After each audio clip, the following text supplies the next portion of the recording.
to strengthen anything. We need to put men and women of integrity who are bold enough to say no to the president, who are bold enough to say no to the speakers, who are bold enough to talk to the media in front of their offices and say, you know what, this is what they're saying. Look, Kenya is almost 60 years now. 10 years of devolution, 50 years before that, we had Moi and Kibaki and rather Kenyatta Senior. Some of these problems have been there. Okay, Kenyatta talked about inequality, lack of, clean water, literacy in country is still not much in some part of this country.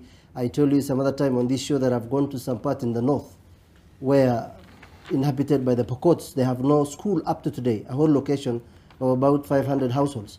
So the problems we are suffering with is not about the laws. We have one of the best laws, okay?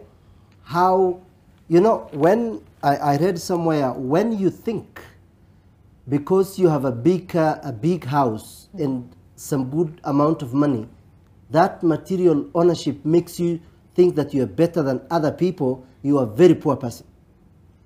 This country, the problem we have is greed in public theft. Those cannot be cured by the law. Regardless if you bring which laws, you cannot cover greed by law. You cannot cure or have people who wants to steal, thugs and thieves in offices, and then you want us, we strengthen the law. They will still steal. What we have is a culture of elites that were developed. Look at what Tom Mboya and the court did that time in 1965, the session paper 10. If you read critically, it was elites from central Kenya and some part of Rift Valley who were in charge of government. And today, we are struggling with their descendants who are still in power. Look at the current cabinet secretaries for Kenya Kwanza. They are worth 15 billion, all of them, and then they are telling us they are hustlers. The issue we have is not the implementation of the law. It is the character and the ideals and the values of a culture that has developed for a very long time in this country. Greed. I said in this forum or other forums, 83% of this country are Christians. Okay? We read the Bible, we confess to Jesus, we go to church, Muslims go to the mosque. In northern Kenya, we don't have a Christian as a governor. Who is stealing from them? Who are the guys building houses in South Sea? Go to Utawala and Soikamau. It's a culture of greed where people value big cars, big houses.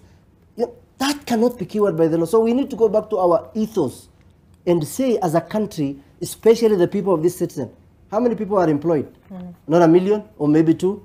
How many elected leaders do we have? 1,450 MCAs, less than 400 MPs. The country, we the people of this country, when Raila kept quiet in 2018 to 2022, people were asking, where is Raila? Why should Raila the only one speaking on behalf of this citizen? Where are the Kenyans? You mean Raila is the only one with a brain to think for us? This country needs civic education. All right. The Constitution of 2010 has not gone down to the villages. My mom does not know the Constitution.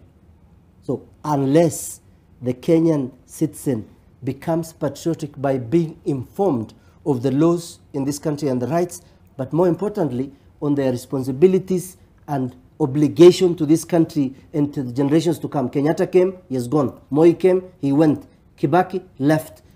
Kenyatta Senior left. Ruto is going to leave after 10 years. Then what? Are we going to come back? And then when my son is 40 and I'm gone, he's still addressing the questions his father talked about at NTV 40 years ago. Okay. It's nonsense. Very good question there.